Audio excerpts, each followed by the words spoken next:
Hello, hello. It is Call. This is Talk and Ball. And I just wanted to say hey to y'all. Thanks for being here. It means a lot, as always. Seeing as it is the 4th of July, just wanted to kind of start it off with maybe a quick celebration of, our boys from America that have done it over the years. We'll start out with the goalkeeper section. Oh, here I am too. Let me remove. Well, we've got Casey Keller, and just look at the guy. Look at the guy. Look what being a Spurs man does to you. And in the same vein, here we've got another goalkeeper. We've got Brad Friedel, big Brad. Look at him. What a mountain of a man. What a man between the sticks. Love him. Gotta love him. And then on to my favorite / least favorite. This guy is so corny. He's so cringy, but Deuce himself, Clint Dempsey. I was just saying in another spot that this man loves to score a goal against Man United. That season right there, maybe even that match. He scored. I know that, and I can't remember which was home and which was away. I think we won at Old Trafford, which is crazy. We had a 2-1 win and a 1-1 tie. He scored the winner and the one we won, and the goal to tie it, and the goal to tie. I don't know, man. The dude loved the goal against United, so good for him. I know that we also had, what's his face, DeAndre Yedlin, but that doesn't really count. So, hey, good to see everyone. What's up? It's you guys don't need to see my old Nick stick, but yeah. So it's very, very nice to see you guys. Happy 4th of July to anybody out there and watching from the old US of A. We've got a couple people with comments already. Custom Spoons, big up Custom Spoons. I actually try not to say big up anymore. Good to see you, Custom Spoons. You're an awesome person. Really cool of you to be here. Much appreciated. I think that's better than big up. And then, happy Independence. Thank you very much. I don't really... It doesn't impact me on a day-to-day. I don't think about it very much. But I guess it's a weird thing. It's a weird thing to be talking about. I don't know. I'm not sure how I feel about it. But it happened, and today we celebrate it. There's fireworks. There's alcohol. There's fun to have. But there's also, shows about Spurs. And this is one of them. So let's just get straight to Spurs. We've had some signing talk. And I think it's really good. And I'm kind of curious to see what everybody else thinks about that. So we'll kind of get straight into the old signing talk here. It's pretty much a given, right? So we've definitely got Madison. That's one, and that's Eriksson replaced. Finally, far too late, but that's Eriksson replaced. So we've got Eriksson replaced, and then now we kind of move on to other areas of need. We get Manor Solomon. Looks like he's in. That's a great free signing. If that frees up money to go elsewhere, perfect. Oh yeah, and I forgot that we've got Hugo replaced with the lad whose name that I have a very hard time pronouncing. So we've got Hugo replaced. We've got Eriksson replaced. Those are two great things. I mean, very late but great, and I'll take it whenever it happens. So those two guys, they're here. We've got them in. And then also, let me post real quick to the link to join if anybody wants to join. We've got some prospects. So it looks like Solomon's pretty much a done deal. If I'm wrong, that would stink. But we've got all kinds of things showing us that. Oops, we've got the things people have already been making. We've got the tweet from himself, Fabrizio Romano himself, saying, I don't know if it says here we go. Yeah, it does say here we go. So I mean, he's coming to Spurs. Free transfer, great deal. Been signing them on FIFA for a few years now, for what that's worth. Anyway, so yeah, I mean, free transfer. I bet his wages aren't exorbitant, so that should leave us money for somewhere else. So then come the rumors of defensive signings, which we clearly need. I think everyone watching will agree that like him or hate him, nobody loves him. Eric Dyer should not be our starting center back, back four next year for Big Ange. And so we've got to get some defenders in. And instantly, almost instantly, as soon as the market opens, we hear talks of us being in for a couple of players. Big up Paul Brown. Big up Paul Brown. Dang, I'm trying not to say that. Paul Brown, good to see you. You're an awesome dude. Thanks for being here. Hope you're good. I hope you're taking good care of yourself, buddy. Good to see you.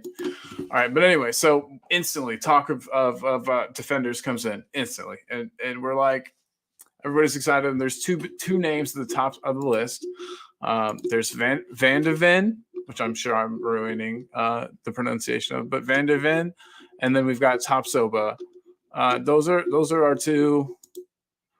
Tapsoba and Van de Ven are our two. They're the two that look most likely. I think a lot of people were thinking, myself included, after the Solomon transfer, the free transfer for Solomon, that perhaps we were preparing to swoop in for both.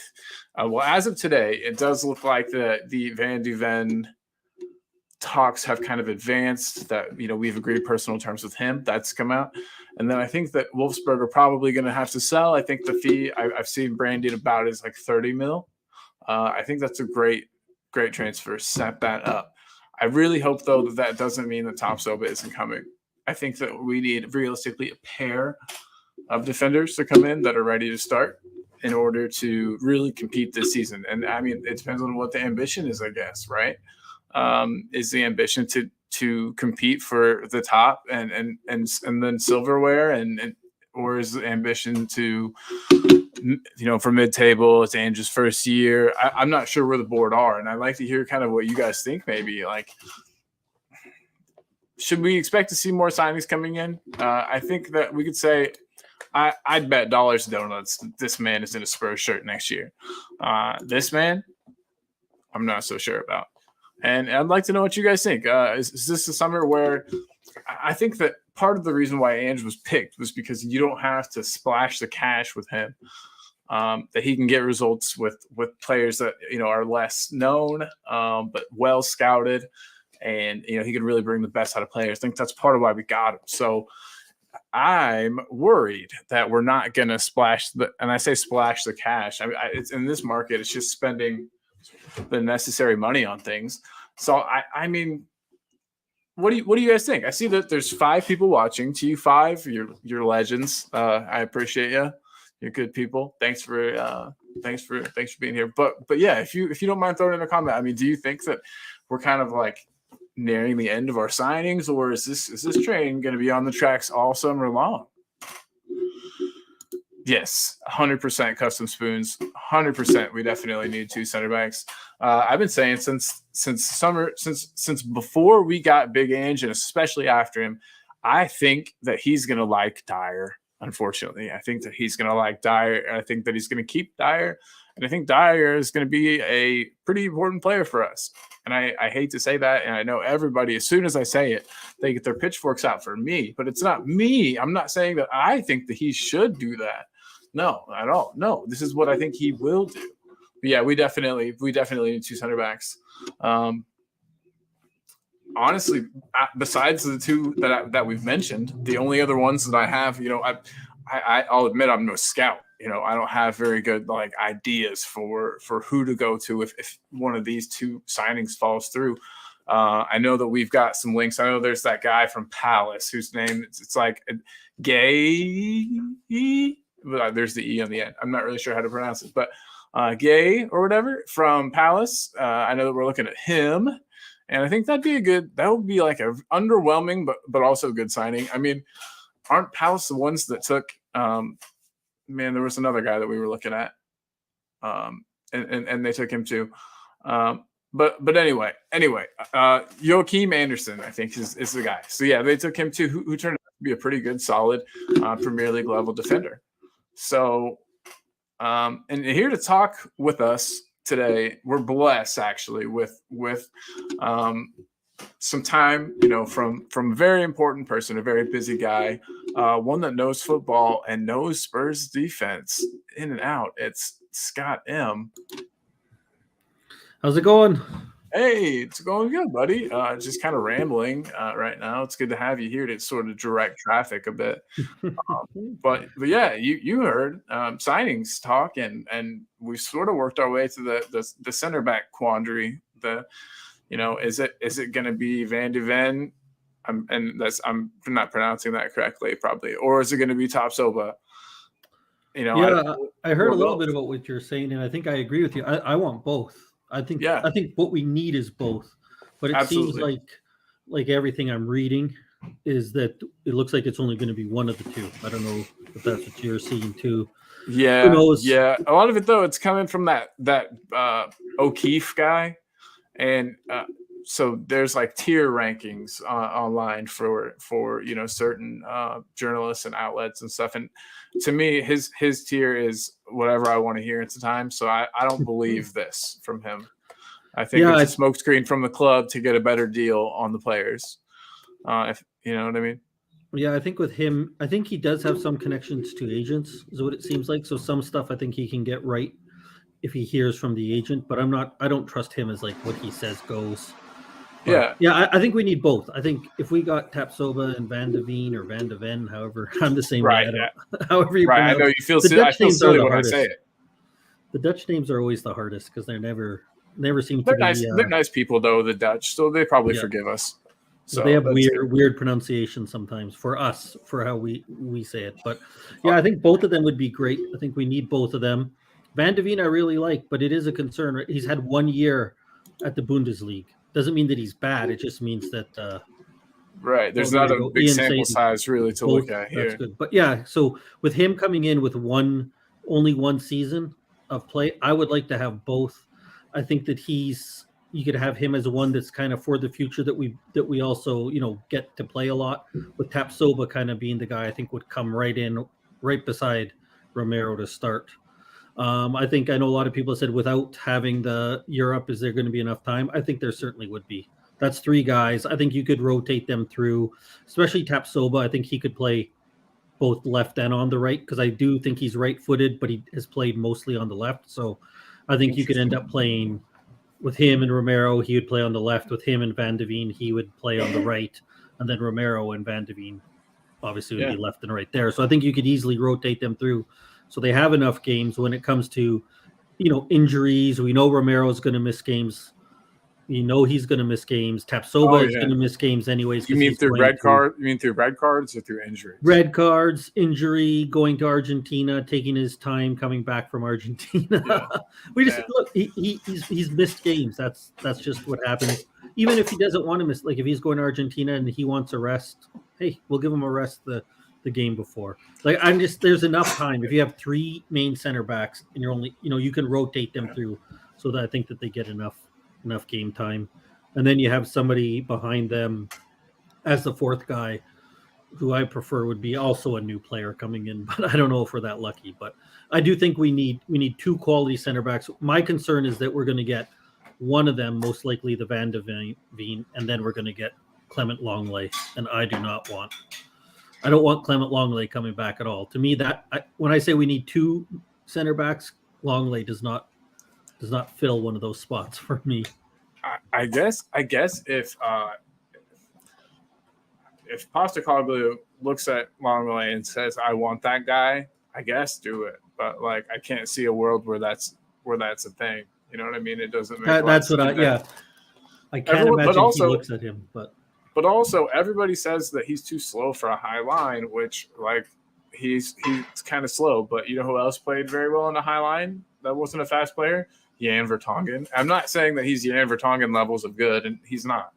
But I'm just saying that he's not used to playing the way that we've played. You know, he comes from Barca. I think I said this in another stream. Or I'm losing my mind. But anyway, he played at Barca, where they play kind of a total football. You know what I mean? They see a lot of the ball type of game. Comes to Spurs, where we play this weird backs against the wall, soak up pressure. You know, be an attack thing. I just wouldn't be surprised if he was a slightly better player. You know what I mean? In a more attacking setup. I know that a defender should defend, and they should be able to defend regardless of where they are, but still, I think he would look better. And and just everything I've read about him and seen before he even came to us was he was really good before he went to Barcelona playing in the back three, and then he went to Barcelona and struggled with their back two. I think he might be a guy who's better with that role of being the left center back in a back three, probably more in a more attacking style. Like I wonder if when Conte played at Inter and they were a much more attacking style, I think he would have been better suited for that side than our 3-4-3 style that we played.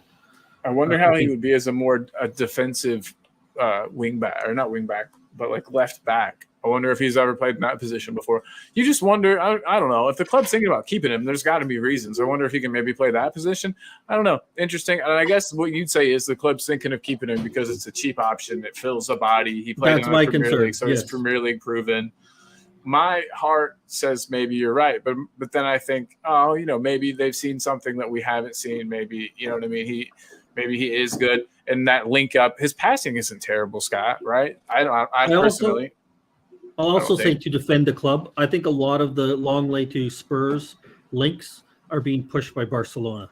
So I'm not 100. I don't fully believe that we're really into it. So I will, how I like to defend Daniel Levy, but I will say I do think that might be a first. That might be a first. A lot of the smoke is coming out of Barcelona's end. I think they really want him gone, and that they see Tottenham as an opportunity since we've had him before and we're familiar with him. But I think that his wages are pretty high. They would have to subsidize wages, and then he would have to be fine with sitting the bench and playing cup games. Yeah, for me.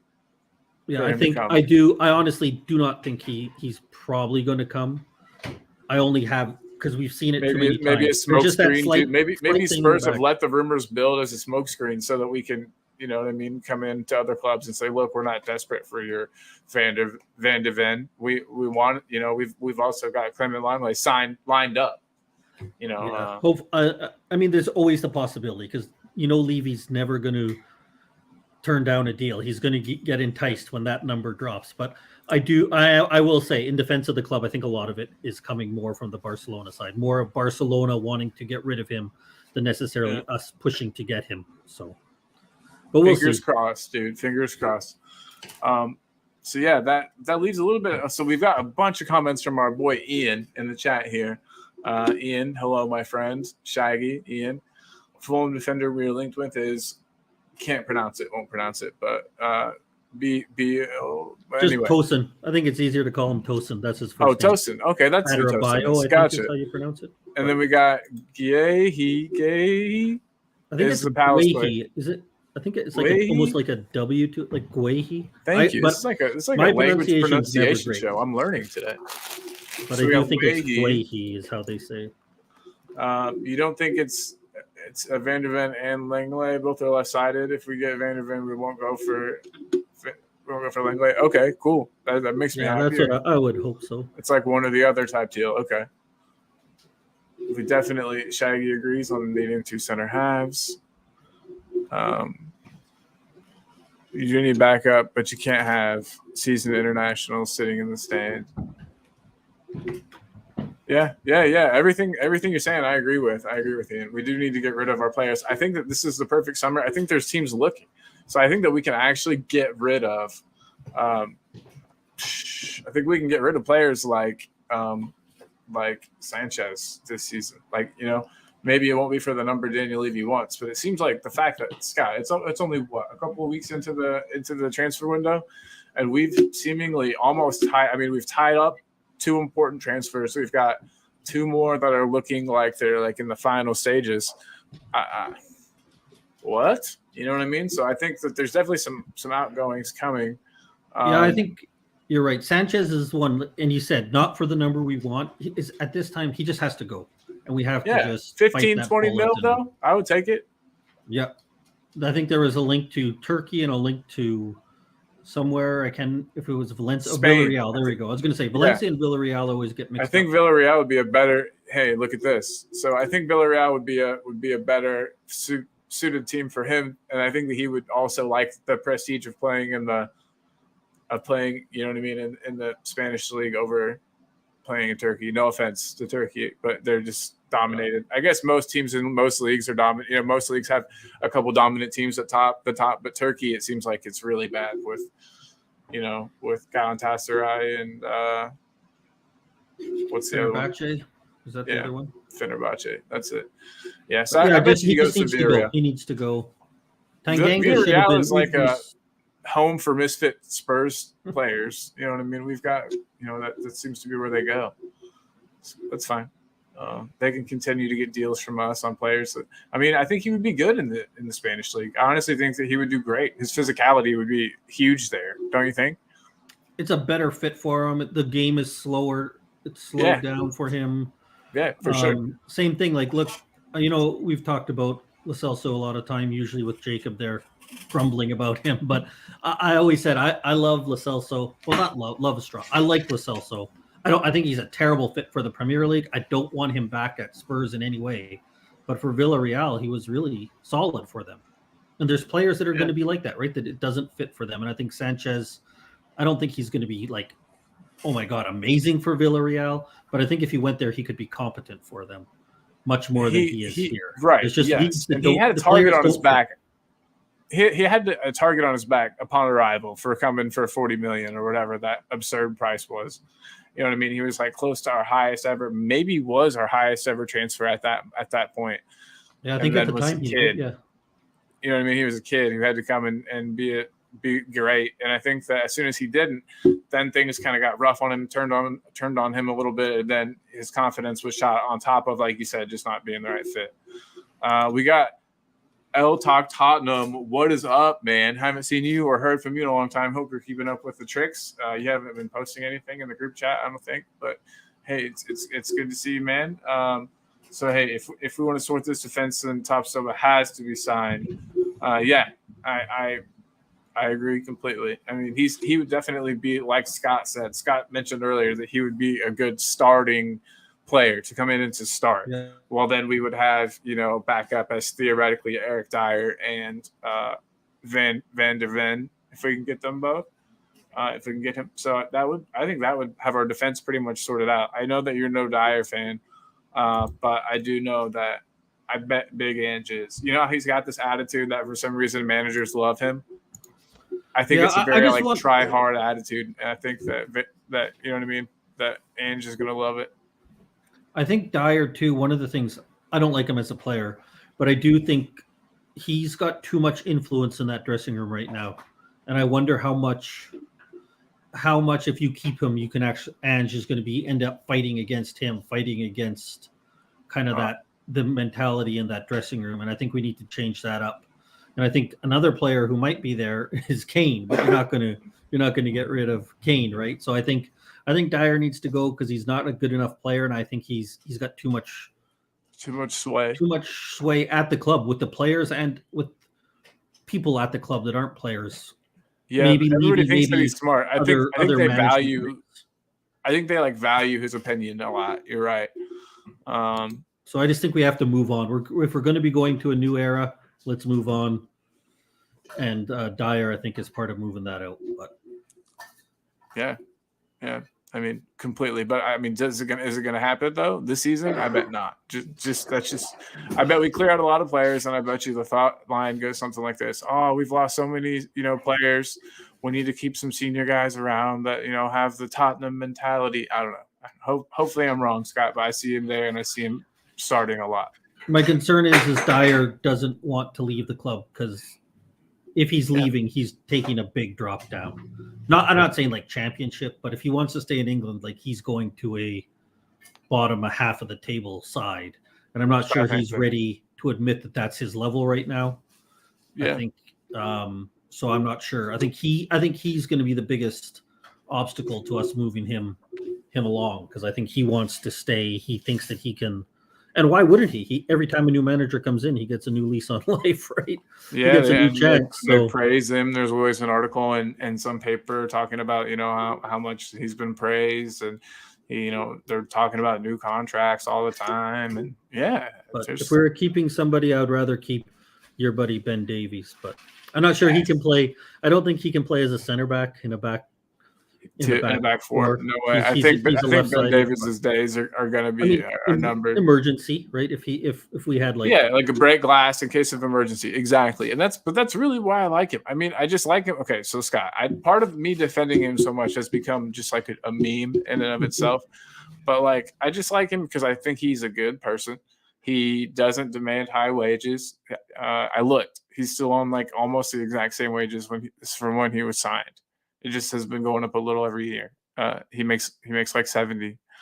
And then so we've got him on low wages. Player that's been at the club for a long time. He might not have. I don't think he's got sway like Dyer, but he's been around Spurs for a long time. Knows the Spurs like way of things.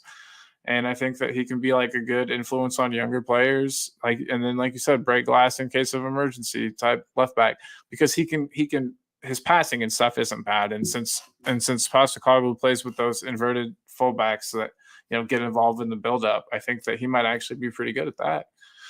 It's just, is this pace to get back and defend afterwards sufficient? And the answer is no. Yeah, my Davies frustration is 100% because he's, and I even said when Conte was coming in, if he was on our bench and our captain of the B team, you know what I mean? I thought that was a fine role for him.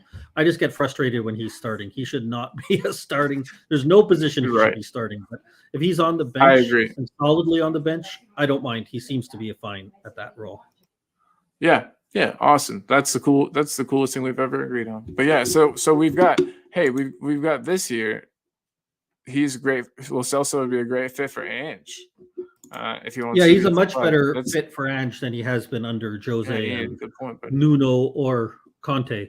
I just think that his time. I don't know how Villarreal hasn't signed him already, but maybe they knew they didn't have. Why pay for him when you know that Spurs are going to loan you out to him, because he's been a great fit for them. He's really worked well. But then we got this man coming in. And who knows what he wants? Look at that face. I can't tell what he wants. What I was looking at him earlier, and he's got a face that just sort of reminds me of Harry Redknapp.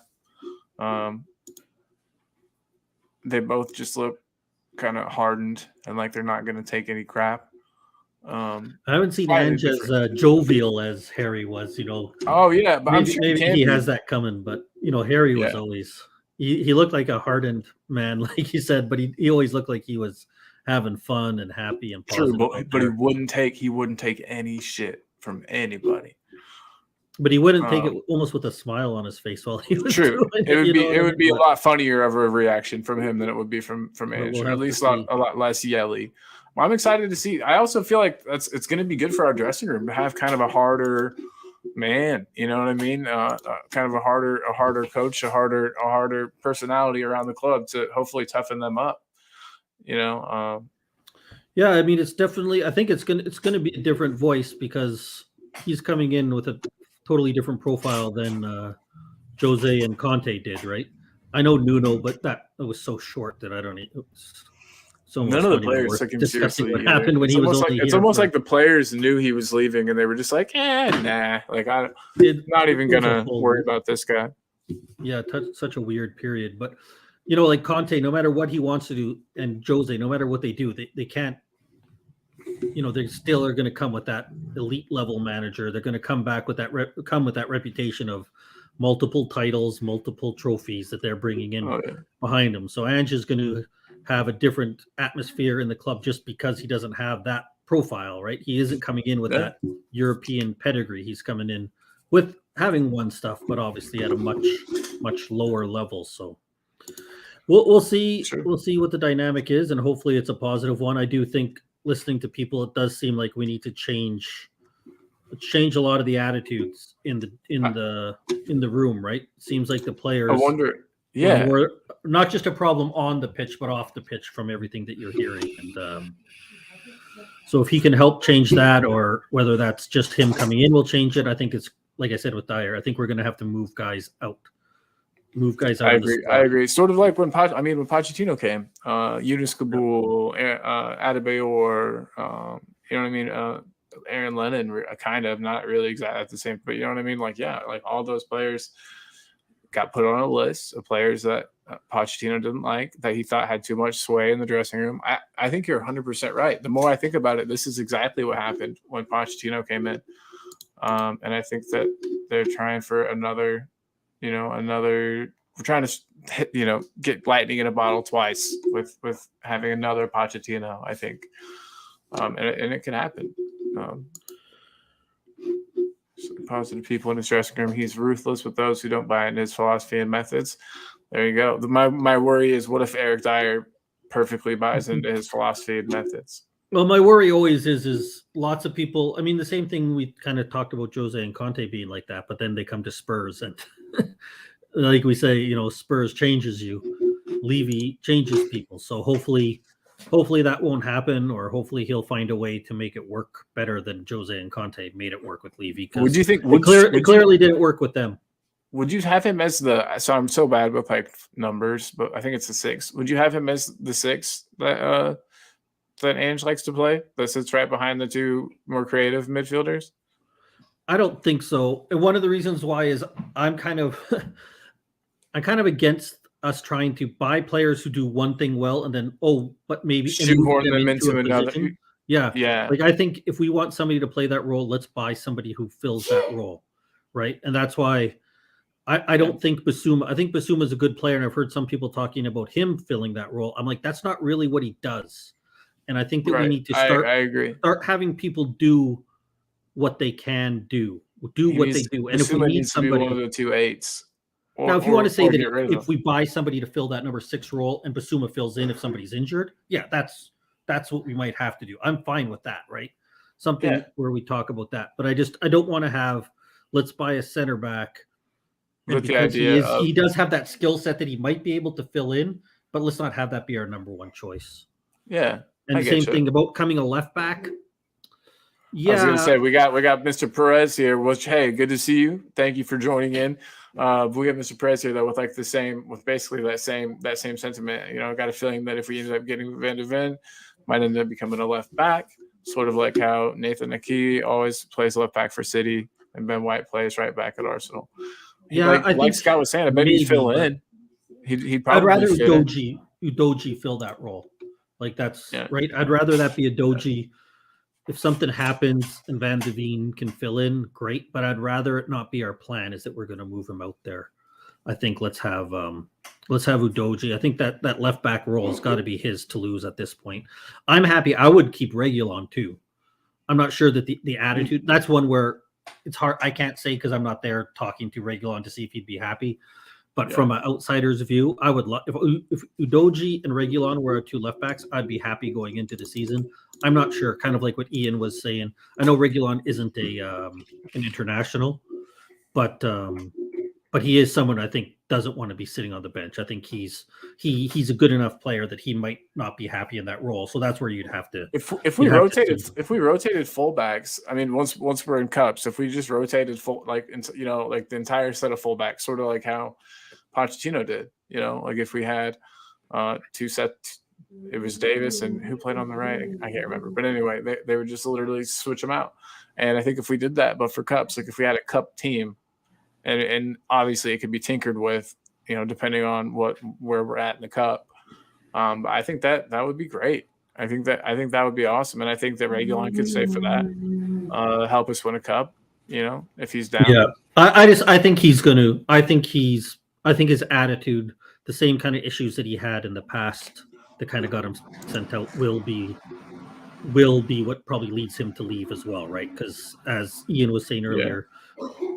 Postecoglou's not going to want somebody that isn't happy, and I don't necessarily blame him either. At his age, where he's been, he probably should be starting somewhere. There's probably somewhere he could go and start. So but I do think Udoji and Reguilon, from a pure footballing perspective, would be a great left back combination for what we have. Yeah. But for in a back four, not a back 5, 100%. Yeah, like and when asked to play just actual, left back and not left wing back.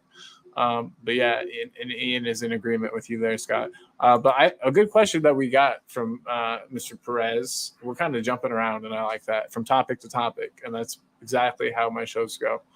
But with our current players, who would you put at that 6? That's tough.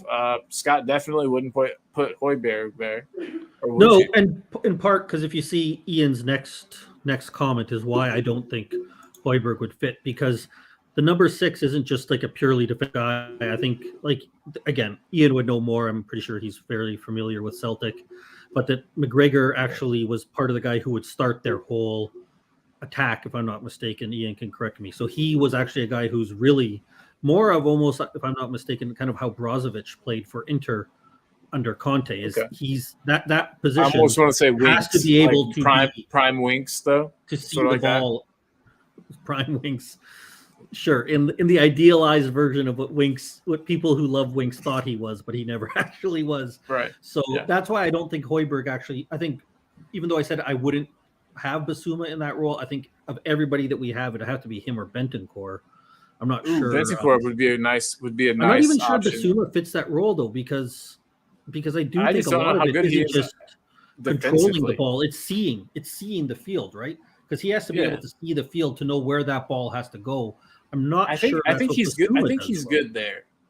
I don't know if I agree. I think he's good there. I think he's pretty. He's got a pretty good footballing brain on him, and he sees things pretty well. I think, and I don't know. It seems to me like he's aware of what's going on around him. But I mean, I obviously could be wrong, and we've seen. Yeah, I mean, I don't think he's a terrible. I don't think he's like he would be terrible. I just think Basuma, when I see the best things that I've seen from him is he gets the ball, he can hold that ball, he can shield off defenders, and then he can move the ball up to pass the ball on to people who are making that decision. I'm sure he could. Again, I don't think he'd be terrible in that role. I just think that I honestly, and I've said for a long time, with Madison coming in, I think we need another starting midfielder. Yeah, I think we need to fill the role. Basuma, Madison, 6. And one more player. Yeah, I think would be a pretty sick midfield trio.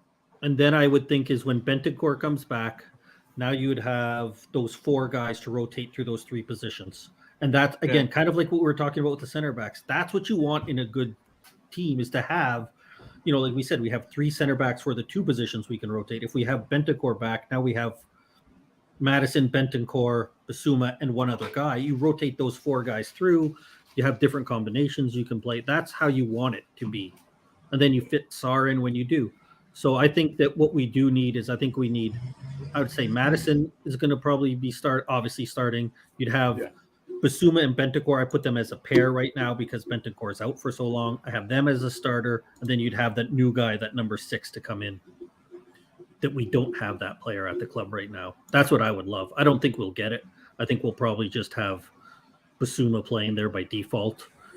But, so Basuma, I guess I haven't watched enough Brighton. So Basuma was more of like, if you had to compare, he's more Moussa Dembele than he is Luka Modric. Yes. Yeah. Okay. Gotcha. Yeah. And then sort of like on our midfield, when we kind of switched our style of play back in the day from, you know what I mean? From when we moved Modric, when we moved Moussa into Modric's position. Yeah, I mean, it could work. Like you said, he could dribble, he can carry the ball, then lay it off to Madison or whoever else we have playing those 8s.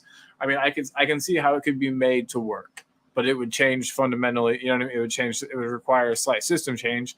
I think Ange is flexible enough to do that until we get the right, you know what I mean, the right players in. But we'll see, I guess. I mean, I don't think we would be like in total disarray if we had Basuma, Bentancur, and Madison. I think that they could make it work. I mean, now, again, Bentancur's injury also. True. Yeah, we have no idea what kind of condition he's going to come back in. I bet he'll be fine. He might not be back till January, though, right? To being able to play fully. Oh, wow. I heard that he personally was aiming for October. The team thought November. Yeah. I think when he first was out, they figured January. Now they're always going to be more hopeful, right? I just think, and I mean, different players heal at different times, and so it is possible that he's got some kind of crazy like Wolverine genes, and he's. I just think it's one of those injuries you don't come back early from. I can see that. From what I've read about, you probably don't want to. That's for sure. You want to make sure that it's it's fully healed. So I just wanted to. Oh, sorry. I just want to say Alejandro liked my my Wanyama, or not my Wanyama, but my Dembele Modric analogy, and he said now we just need that. Now we just need that Wanyama. I agree, man. But like they were saying, Alejandro, the six in this system doesn't just sit, and I don't think Wanyama had much, if any, passing ability. So I don't know. I don't know if we need a Wanyama. I think we need somebody more dynamic. But then we have Ian asking this kind of leading us straight into it. Could Skip be that person? I don't think he would fit that role. Like maybe as the backup, like on the B team, if we're saying he could do it, but right. I don't think he can. Skip can be a Premier League starter for a top half team. Wow, top half even? That's how you're going to go that well, far? Okay, maybe like if you're finishing 8th or 9th. I'm saying like for a team that's competing for and wants and has aspirations of aspirations of Europe. Probably not. Yeah. Okay. I'm trying to delineate from saying a top 4 versus a team that's trying to compete for top 6, but really is on the outside, if you know what I mean. I got so you. Not like a City, Liverpool, United, but the second tier where I think we're in right now. Is it where with Arsenal? You're not going to be champions. Weird. Hey man, you never know. The season's a crazy, long, weird beast. I'm so excited for it. So yeah, I guess that sort of leads me into another thing here. I just wanted to say, basically, do you think we're making too many signings? I mean, it all depends on the outages, really. But like, I think if we clear out as many players as people want to clear out, and we bring in 2 or 3 more players, we're going to border on having too big of a change. We would have to keep Kane, I think, in that scenario. We would have to keep Sonny. You know what I mean? There's people that would have to say in order to kind of keep things like together.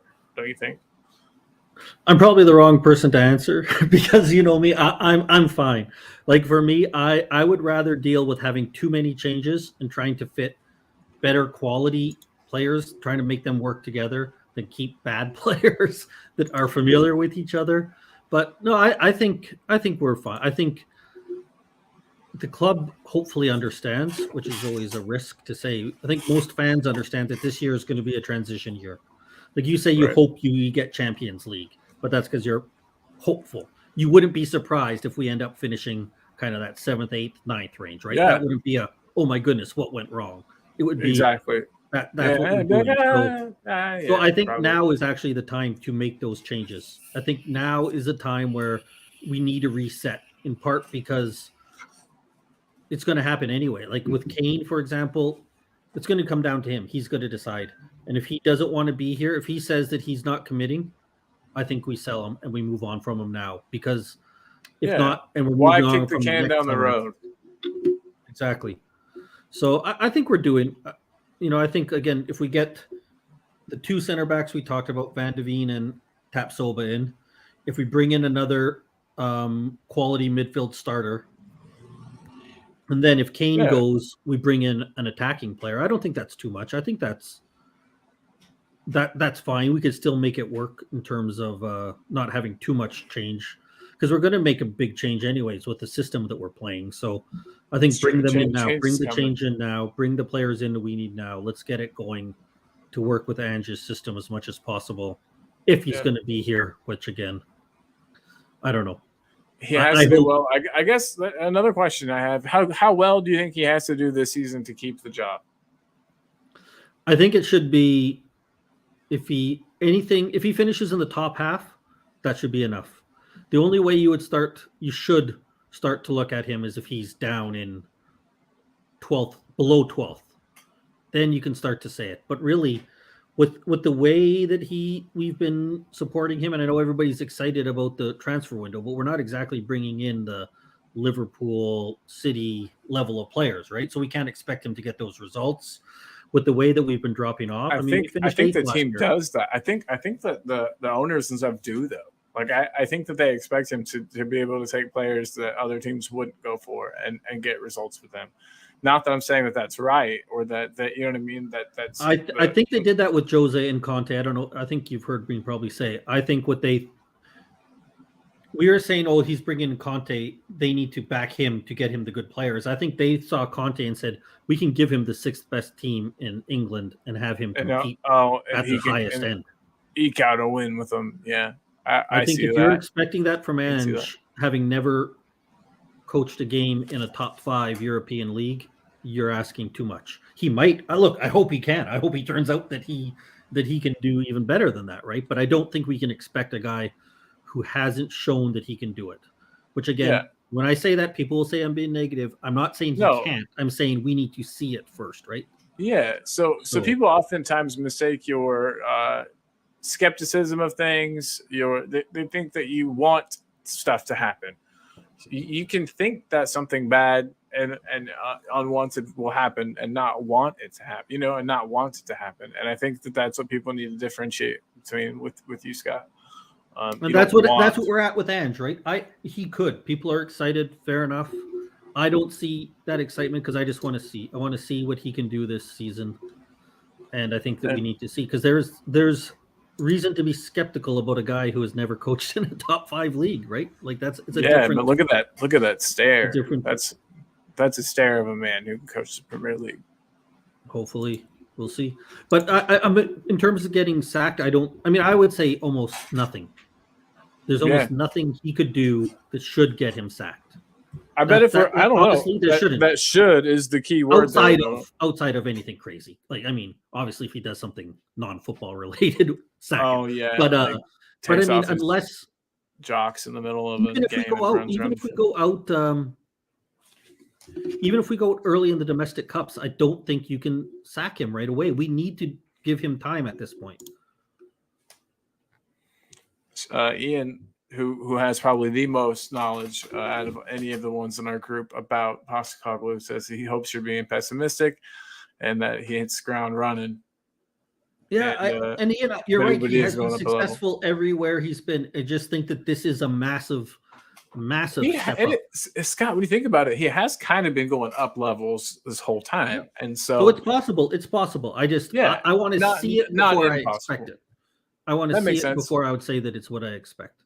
But like I said, in terms of what you hope, it's what you hope for, though, right? Yeah. So it should be almost off the table because it's going to take time, and we're approaching. And the other thing I've said all summer being like 3 weeks, is that that's the way we're approaching it. And I don't have a problem with the signings, but we have to understand these signings are not signings to get you to compete for top 4 this season.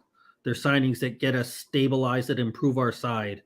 And if they grow into players that could help us, not this season, but the season after. So that's why I get what you're saying, especially regarding attacking players. But if you think about it this way, Scott, and I'm just trying to challenge your thinking because it's fun. And I like to be that kind of a guy. So our forward line has always been good. Kane and Son, basically, world class, right? Our midfield, defense, so if you get either of those even just like functioning reasonably well, I think that you can put us back in. I think I said Sane and Kane on accident. Son and Kane put us in the top 4. You know what I mean? Put us in the top 4 talks themselves. You know what I mean? When they're on, and as long as we have a defense that doesn't leak, how was it, like 80 something goals, like 60 or 80 goals? Then who knows, right? I don't know. I just think that we're not that far off from it, really. And actually, would we deserve it in that sense? No, but remember the way that obviously that Mourinho played, and we literally just like got the ball to Kane, who got the ball to Son, who was breaking all the time. Like we scored all of our goals against the run of play. I think we could. Ange doesn't play like that, but I guess what I'm saying is our forward line is top 4 worthy, and so I think. Yes and no. I think Son and Kane did have that level when we had a better team around them. I think at this point now, what Son and Kane do is they keep us so that we're not going to finish below 10th. That's what they do now, because we've had Son and Kane, right? And we finished 6th, 7th, 4th, and 8th the last 4 years, right? And I think that one of the problems that we forget is that while we are improving, so are the other teams. And I just think that other teams have been just getting that much better. And that's the problem that we have is that the other teams are improving as well, right? And that Son and Kane at their peak were able to keep us and give us that chance at 4th. I'm not sure that's the case anymore with the talent you see that the other top teams are having. So you're talking, and I mean, other teams have been having good transfer windows already. Not to mention the players they had already acquired, like Holland at City, and some of Arsenal signings seem to be taking off. I hate that I even had to put this on here. It's from my last stream, but it's like I need to delete it. But what do you think this is? How do you think this is going to be for these dummies? Yeah, I mean, Arsenal, I like to banter them, and I think that both it's a lot of money. The Rice signing and the Havertz signing are both way too much money. I think they could have spent it especially better. when they have Emile Smith-Rowe in their team, who I think is a baller, and I think with some more time could have maybe taken over the role that Kai Havertz is going to be in. But I think Havertz is a great player. I think he'll surprise people with Arsenal because he really didn't have the opportunity to shine at City. I think he'll be a great player at Arsenal. Sadly, I don't like. Yeah, I don't think he's worth 65 million, but he's a good player. That's the one. I think it's almost people are getting a little bit overreaction in about like as if he's a terrible player. He's like people will say are kind of comparing him to Dele Alli at the end of Dele Alli's career. He's not that level. He's not 65 million, but the fact is he will help them. He's a decent player. I think they should have probably tried to go after Dusan Vlahovic or somebody like that. I think they need I like Jesus, but I think they need a proper number 9, kind of a classical striker. Like I would say Vlahovic would be the guy I would have spent all my money if I were them. And then you have Jesus filling in along the front line. But Rice is a good player too, right? He'll help them. He'll be good. It's just 100 million you got to. I mean, I probably would have for the difference you could have got Caicedo for it. I don't know. Right. Although I mean if you can get Caicedo for under 80 million, I think I might take him over. But Declan Rice is a good player. They just overpaid. And there's that connection. There's that connection from the England squad probably too with players in their squad. So maybe they're thinking maybe from that angle that that there's already a understanding of each other's play and that I guess makes sense. But I don't know if it's worth that kind of money. But yeah, so that's a good signing. And another thing that I wanted to this is just kind of random questions for Scott time now, but yeah, so they've got him, they've got these two they've made these two signings. I honestly haven't been watching Liverpool at all. Have Liverpool made any signings of note? Oh yeah, Liverpool signed McAllister from Brighton. They signed. Okay. Oh man, you want to talk about mispronouncing it? Slobosai. He's a Hungarian kid from RB Leipzig. He's very good. Oh, cool. He's he probably plays their high press. He's he's like a number 10. He's a creative player. He'll be so they're remaking their midfield basically. So Slobosai, I don't know. You pronounce that name. Like if you got a better way. Slobosai. Yeah, I can't. That is hard. They have him. They have McAllister from Brighton, and there's another midfielder. I can't think of his name. Scott. Who they are about to sign. They're going to sign another more defensive central midfielder. I can't think of who it is. Their midfield does their whole team kind of is getting stale, and the midfield is a good place to start with a rebuild. There's one other guy I can't think of who it is. Sorry, but there's another midfielder whose quality they're going to sign. That's I think it's good that we've been making some moves at least. We need to at least be moving at the same pace as other teams to keep up, even if the signings aren't maybe the same quality. And all of these signings, or at least a lot of them, are untested in the Premier League still. So we can't, you know what I mean? Like, it's hard to say what signings will be better than, you know what I mean? But I do see what you're saying about there's seeming a caliber up, perhaps. Yeah, with this window, like, I'm going to try to say it without sounding bad. No, I think it's a very good window if we're talking about kind of solidifying us as, replacing a lot of the pieces that we have. We're going to solidify the team to get it moving in the right direction. As long as you don't have expectations that we're going to be competing for FA Cup, competing for Carabao Cup, and competing for kind of like top 4.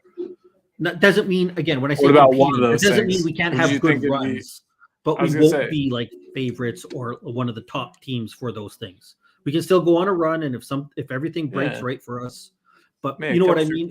Crazy. In the past. Right. So I think it's a good season like that. If we take this season, we're not going to reach the levels that we want to reach, but we're building towards something.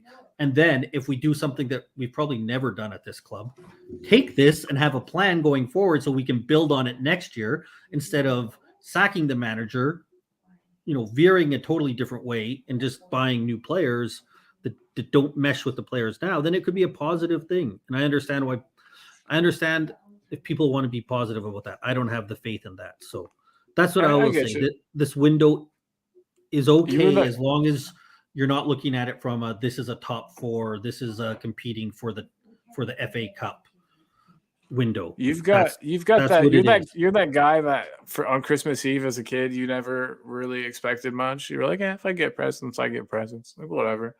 That way you weren't let down no matter what you got. Yeah, that's all. And so I know that it sounds like I'm kind of crapping on it, but I just think it's okay to be a little bit tempered in our expectations for what it is, and that's what I have to remind myself too, right? Because I don't like that. I want us to be competing at the top level at every season. So yeah. I wanted to quickly get your opinion on this. If Kane goes, what do you think about Jonathan David? I think he would fit in well with Postecoglou's system. I was going to ask earlier because you mentioned man, what's that fool's name that you said you should go to Arsenal? He's at Juventus right now. Dusan Vlahovic. Yeah, would you think that Vlahovic or somebody like Jonathan David would be a better replacement if Kane does go? I think actually David seems, and I'm not just because I'm Canadian. I think he'd probably be a better fit just from what I've seen is for what he looks for. In his system. I think Vlahovic is a better player. Probably if I was Arsenal, I would probably want to go for Vlahovic, but for us, he would fit their David style might make more sense for what we're doing. As for David being a Kane replacement, look, nobody's ever going to live up to the expectations. I had said I would have loved David instead of Richarlison last year. I think David was actually the player we were looking for as somebody who can play as a 9 or on either wing. He actually can. He's actually a player that can play out wide, where Richarlison has shown he's struggling out wide. He wouldn't be. We knew that. I think everyone, armchair analysts, knew that, Scott. So how come the team didn't know that he would struggle out wide? That's what annoys me about that signing. I knew it. You knew it. That's why I said, and I said that I wanted Jesus more than him. Again, not because I'm necessarily saying, I do think Jesus is a better player. But even if I didn't, I just thought Jesus fit better with what we wanted. Somebody who could come in and play with Kane and Son or Kulu. And I think Jesus is much better. I don't think Richarlison, I said it long ago, not because I'm some great genius, but because you could see him. He isn't great at Scott. He's not great in that link-up play, and we need somebody when we have Son and Kane. That's why Kulu was successful when he first came in, because he fit in working with Kane and Son, right? But Jonathan David would be fine. I'm not sure. How's his passing range? Is he a decent passer at link and decent at link up play, or is he? He's fine. He's capable. You wouldn't be saying, "Oh my goodness, watch what he." This is amazing. Like don't pass him the ball unless he's through on goal. He'll make the passes to open people up, but he won't be opening up the. Sorry, he'll make the passes. Like if Son makes a run, he'll find him with that, but he's not going to open up the defense. Okay, I got you. But he's not a player that the team's going to literally avoid passing to. No, because we've had those. He'll make the necessary passes, but he won't. He's not like Kane where he's going to be like a 9-10. He's going to make it. If a pass is there to make, he'll be okay. But yeah, I mean, he's fine. He's not probably somebody that's ideal to be, kind of like a 20+ goal scorer. But I think he could be a, 15 goal scorer working with everyone. It would be a shift, which we're probably going to have to do. Where we're that goal scoring is going to have to be shared. Yeah, yeah, and I think that we're moving towards a more Liverpool-esque. They had that front line that was so interchangeable. I think that Postecoglou would love that. He would love players that all had a really similar profile up front. You know what I mean? But man, if he could have 3 Carlos Tevez's, he would do it in a heartbeat. But the best thing David would bring is ability to play all 3 positions. He can play out wide. He's comfortable doing that. And again, he would be good. He would do the pressing. He's not. I don't know if. Right. And again, this is a lot of what he's been asked for. Canada doesn't play with a high press, so he hasn't been asked to do it when I've been watching him, but he has the skill set to do it. And when they do press, he can press. So if you know what, like he's I'm capable sure he of has doing at it. some other level in his play. He's also professional he's footballer. capable of doing it. We just have to see whether Whereas he's like amazing at it or Vlahovic, capable. yeah, like I don't know if Vlahovic has it in the tank. That's a big man. I don't know how much he can press. Same with Kane. So I'm almost wondering if we're really going to buy into Ange's methods and tactics, would keeping Kane even make the most sense? Are these rumors alive because we need to get Kane out of here? I mean, I don't know. Well, I think Part of me that's wonders. the elephant in the room, and the little thing we don't want to talk about is, if we're being honest, Kane probably doesn't fit the system. Mm-hmm. If he wasn't Harry Kane, club legend, going for the record, goal scoring record, I'm not sure. I'm not sure. I think there would be no debate keeping him. You know what? If he wasn't a potential 30 goal scorer and was kind of a good but not great player, I think he would be gone for sure, right? But he's Harry Kane, and it's hard to imagine saying that we need to sell him because it'll potentially help the club. Yeah, it doesn't. I know it doesn't make sense. It sounds wrong to say it. It sounds like we're not being good Spurs fans. Yeah, but I think, again, that's why I said it's probably the time to sell him now, especially if he doesn't want to be here. If he won't sign an extension, yes, probably sell him to Bayern Munich would be ideal, right? We don't have to play him. He would absolutely shit all over us with how much he knows our defenders, how much he knows. He would just dunk on us so hard. And I honestly, our only chance would be to go for his ankles. But anyway, I just don't want to play against him, man.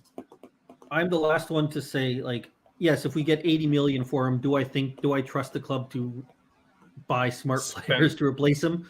No, but I trust them much more with $80 million than pounds. I always say dollars, especially when I'm talking to fellow North Americans, but you know what I mean. I would trust them more with 80 million pounds than I would next summer if he walks away for free and we have nothing. Like that is really the problem that we have to figure out. And I don't think that we're competing for enough this year that we can justify saying no, we'll just keep him for this year and let him walk. If you're Manchester City, and you're competing for what they did last year, I can understand if you said it, but yeah, Ian's saying the same thing. It's too good. 80 million is too good to turn down. There's too many factors, right? Like you said, his fit in Ange's system, whether he's going to leave, the fact that he's getting over 30. I mean, if he was 26, I would say no way, we'll keep him. But so listen to this. Here's my fear, and I think it's probably true. Kane won't sign directly to a rival.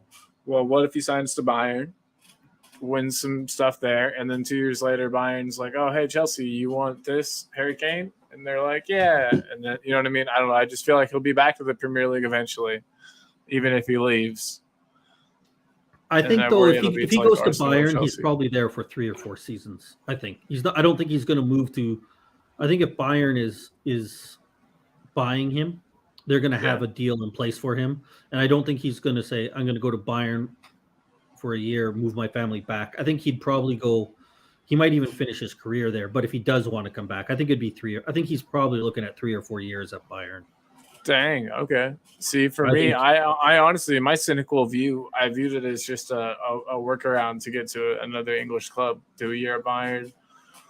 No, I think if he does that, he would just run his contract down. Then he'll just stay here and say, no, I'm just going to run my contract down. But he could go win a trophy and maybe a Champions League with Bayern this year. I don't know. I'm just being a negative Nancy. I don't know. I've not really talked to Harry Kane personally to know what he thinks. So, I haven't talked to him today. I haven't talked to him today, but I do think I think if he goes to Bayern, he's going to be there for a few years at least. I think if he wants to go to Chelsea or he wants to go to United, then he'll just run his contract down. Just play out the year and walk.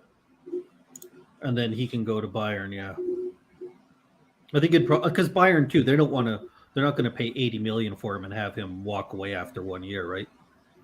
True, but I agree with Alejandro here that he'll probably go to Bayern for 2 or 3 seasons. Holland will go off to Madrid or Barca, and then Kane will walk into that as an older player, but he'll play at City. I could really see that. He doesn't maybe start every match. He's not, you know what I mean? They have another like young guy, but Kane plays for City at 33. Well, he'll have options because I think United will always want Kane. There'll be no time, I don't think, United will. Right. They showed they signed old players. England's number 9, the guy who's going to break the record, especially breaking the record. So all the pictures would be him breaking Shearer's record in that United kit. Yeah. They would always want him.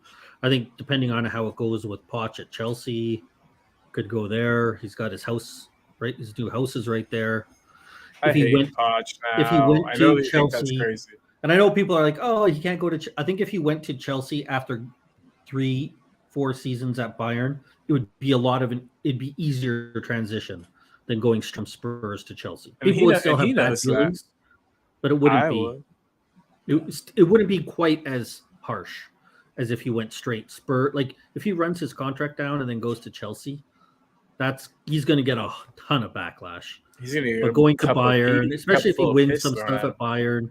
You know what I mean? People will be happy for him, and then he goes to Chelsea. But I do. And then City, we dunk all over. City, and then Chelsea, by that time, Ange Ball has fully taken root. We're 3 seasons into our best manager we've ever had. We're going to win the Champions League, and Kane finishes 5th with Chelsea. That's how. Or maybe he comes back. He comes back to us, helps us win the championship, gets promotion, and boom. Very alternate timeline. Yeah. Trophy's a trophy, Scott. Trophy's a trophy. If he scored like 40 goals in the championship, that doesn't help him get the Premier League record. So maybe he. No, but that will be sick. He could easily get the most goals scored in the championship. Kane's going to play until he's like 40. So I think he might play in the championship when he's really old. Who knows? You know what I mean? I could see it. A 40-year-old Kane playing for Blackburn Rovers or something. We'll see. Maybe. Well, I was going to say his boyhood. He doesn't have like a boyhood club that's a small. I don't think. Good chatting. Thanks for the. Thanks for being here, Alejandro. We're about to close things out too. But yeah, it's been really nice having you here. Thanks as always, and big love. Do something you enjoy today, man. Have fun. Be safe. All right. So, hey, and Scott, if you notice, my kit looks a little unique. This is my first ever go, but I got a photo here. It was supposed to be blue and yellow, but those make green if you mix them together. Mm-hmm. So I'm learning though to tie dyeing this material is also hard, but I'm going to start making some custom home kits. And I was looking at that. I wasn't sure if it was like a third kit I hadn't noticed. Or not. I'm not a kit. You know, some people are really into it. Yeah, like I know. Like everything. Whenever you talk to Daigle, he knows everything. But you'd say like, "Oh, that 1984 kit," and he's like, that was a beauty." Yeah, he knows exactly what you're talking about. I'm not an expert like that, so.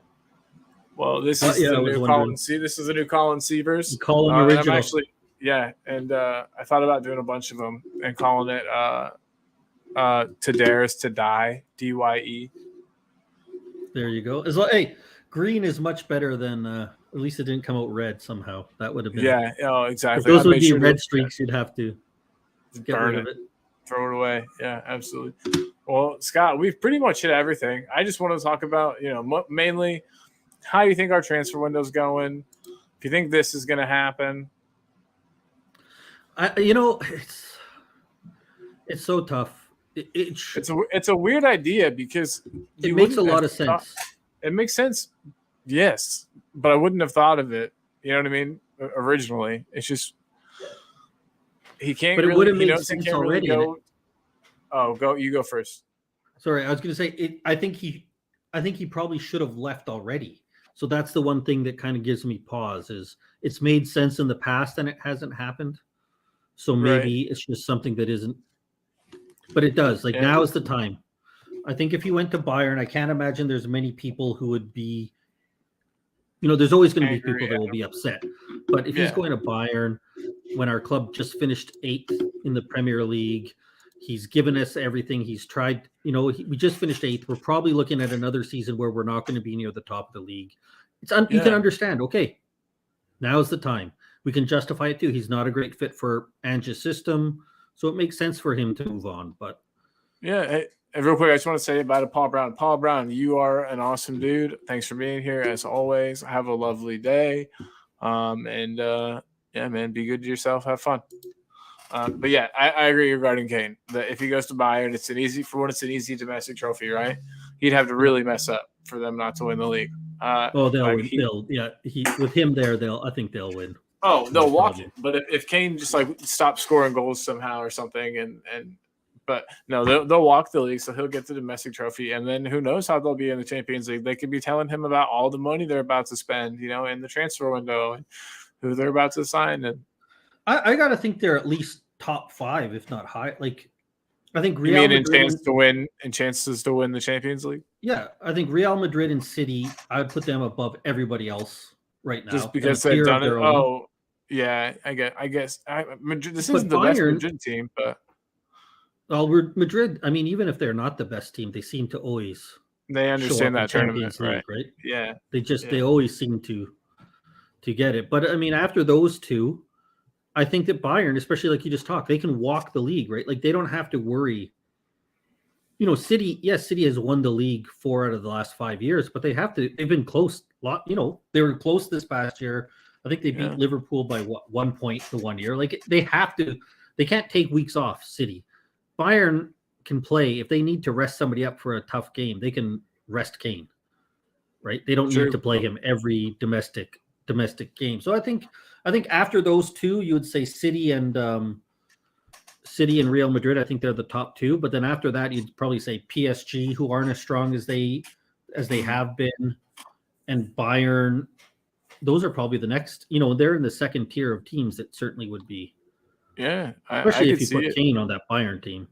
Oh man, Kane bumps that Bayern team up. I'm trying to think of my buddy's a big Bayern fan, so he'll be mad that I don't know this. I'm trying to think of who their squad mainly consists of, like the standout players in that squad. I know that old goalkeeper finally retired, right? Manuel Neuer. Yeah. Yeah, I think. Oh, he had a injury, right? He had a heart. I think he had a medical issue, so I'm not sure. But they still have they have Upamecano, right? Oh, okay, playing in defense. He came from Barcelona, I think. Upamecano. They have one of the Hernandez brothers, I think. Lucas, or I think they have Lucas Hernandez, if I'm not mistaken. Yeah. This will show my lack of knowledge of them. Well, I Musiala is very good. Sitting at a computer, I can just look this up. Musiala is very good in midfield. What's his name? The guy Kimmich is still quality player. Mueller is still there. I'm not sure how. He's getting old, but still. Sadio Mane, yeah, Thomas Mueller. Mane and Sané, right? Leroy Sané is there. Yeah. Alphonso Davies, of course. When he's healthy. Yeah. Pavard, I think, is still there. Choupo-Moting. So yeah, you're right. Unisar, Kingsley Coman, Leon Goretzka. I mean, they've got Serge Gnabry. I forgot about him. How could we forget about him too? Yikes! He hasn't done anything against us ever, has he? Never. No, I can't think of anything. I certainly erased it out of my mind. So. Oh yeah, bleached. Mane, Sané. I mean, De Ligt. I forgot. Yeah, they've got some players. That's right. Yeah. So yeah, that actually does make sense. I think Kane thinks he can win a Champions League, perhaps. I think that's his goal there. I don't think he cares much at all about winning the German league. What do you think? Trophy's a trophy. I've seen it before, right? And Sean Butler, obviously, he's the one who kind of who has said this, and I agree with him in part. Like if he goes and wins 3 Bundesligas in the next 3 years, it doesn't make him a better player, right? That's what gets frustrating about the whole legacy aspect. He can go win the 3 Bundesligas and the 3 domestic cups there, right? In the next 3 seasons, the Pokal, I think is what they call it, right? He can win their domestic cup, do the domestic double for them for 3 seasons in a row. It doesn't make him a better player, but it would make his legacy change, right? Which is silly. So I agree with Sean on that respect. But what I disagree is that when he kind of says this, so it shouldn't matter, but it does. For whatever stupid reason, We all know it does, right? Kane will, if he doesn't win anything, people will say he's a loser because he didn't win anything. If he goes and wins the Bundesliga, people might try to say, well, all he won is the Bundesliga, but he will have won something. So it takes away from that narrative. It doesn't make him a better player. He's a legend. He's one of the greatest players of his generation, no matter what he does. But what do you think? Spurs sell him? Help. Spurs sell him, but put a buyback clause in, or a clause that he has to come back after 3 or 4 years. That's actually, I wouldn't be surprised if Daniel Levy did something like that. Said like, hey, I just think just sell him. We have to move on, right? At some point, we have to move on. Because I just think it would make sense for all parties. He's going to play till he's 40, but he's not playing till he's 60 or 70 or 80. What? Hey, with modern advances in science, Scott, I don't know how you can how you can say that. Maybe he will. He'll be like on Futurama. They'll just have his head in a exactly, and he'll be on a robot body. But Elon Musk on the other team. But I think it's sad that it's the way that it is, but it is the way that it is, right? And it's sad that we're kind of about to end it too on that talk. So we'll do something that'll make everybody happy real quick, just to kind of bring the mood back up. There you go. Ben Davis accepting the Ballon d'Or. I don't know if anyone noticed that. That was in 2022. Kind of went under the radar, but yeah, he won. And we're all proud of him, and we kind of knew he would do it. All of us that watch him and know his game, Scott included. So congrats to him. Yeah, I'll say on a little end off, if you don't mind, if we're getting ready. Yeah. As much as I want to be, as I say, I want to see stuff. I'm not ready to be optimistic until we start to see the changes. The one positive is there's so much reason to make so many of the changes that we've needed to make for years and years that hopefully we'll finally see those changes come. And the one good thing is we haven't seen them not happen yet. I don't, it's like a negative, but like we haven't seen them they haven't brought back long. There's not been a dire extension. Yeah, we haven't seen those things. So that's a positive. And there's plenty of reason why we need to make the moves. There's plenty of things that out of our control. Like I said, we finished 8th. There's no denying anymore that we are just a player away from getting top 4. Like we need changes to get there, right? We know that. Yeah. Everybody knows it. Even Levy can't deny that we're so close. We just need a Band-Aid. Like, no, we need surgery here to fix these problems. So hopefully this will kind of be the sign. And then again, I don't think it's going to happen this summer. What I want to see happen is make some of these moves now. We're not going to compete, but then next summer is really where the most important. And I know we're tired, and I'm tired of saying this is the most important summer, and the next summer is the most important summer. But in a way, it is next summer because that's where we see that they build on it, and that's what you, as the most optimistic fan that I know, and me as the most pessimistic fan, both I think agree. We haven't had that plan, right, Colin? And that's what we really 100%. Needed. We haven't been able to string multiple windows together to build a squad. They each seem like instead of like a trilogy, they all seem like their own standalone movies. It's a Frankenstein monster where we're taking the arm from 2021 to attach from the leg, and we're trying to stitch them all together. So let's hope right that this is the start of moving into something. And you'll be super optimistic and assume that that's what's going to happen, and I'll be saying no, I got to wait and see. And it's definitely happening. Next summer, you won't end up like this kid. So I'm not ready. You won't end up like that. I promise. Those are the worst, right? When you see those kids and they're just little kids and they're just so heartbroken. Those ones. I'm glad. I get it. I actually don't get that emotional anymore about it as much as I did. But when you see those kids and it's just that pure heartbreak. This ruined his whole. Yeah, he was hurting for a while over this one. That's for sure.